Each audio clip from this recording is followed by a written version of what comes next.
All right, we are going to talk in this video about how to actually submit your hours.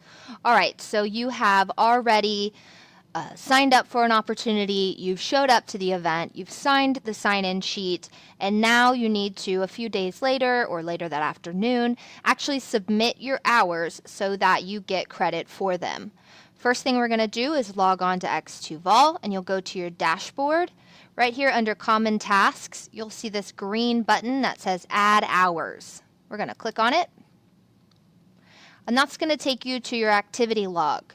And this activity log will have everything that you've signed up for, including future opportunities that you have already signed up for. We're going to come over here on the right-hand side next to whichever one you want to add your hours for. I'm going to click Add Hours, and it will take you to your Add Hours page.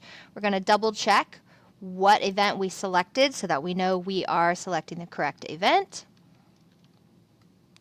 We're going to come down to how many hours we worked, and this one was 2.5 hours. We have to put a reflection. It is required.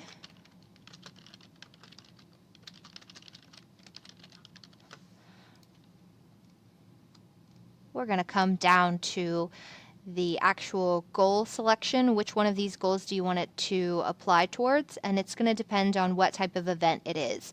So most of them are going to be general hours. The way you'll be able to tell if it's a committee specific hour is if at the beginning of the title it has either PNP, serve, which is short for service, dash, or E&E.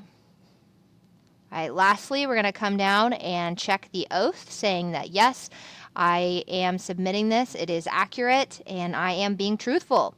So once you do that, you can come down to this blue button and hit submit. We're going to get a success box that says, yay, you did it.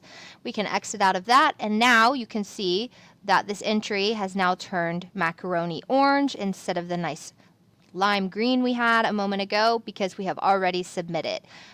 You can also see now under this claimed hours section, it has turned to 2.5 claimed hours. As soon as I go in as the administrator and verify your hours, this will actually move over into approved hours. All right, if you have any questions, as always, let me know.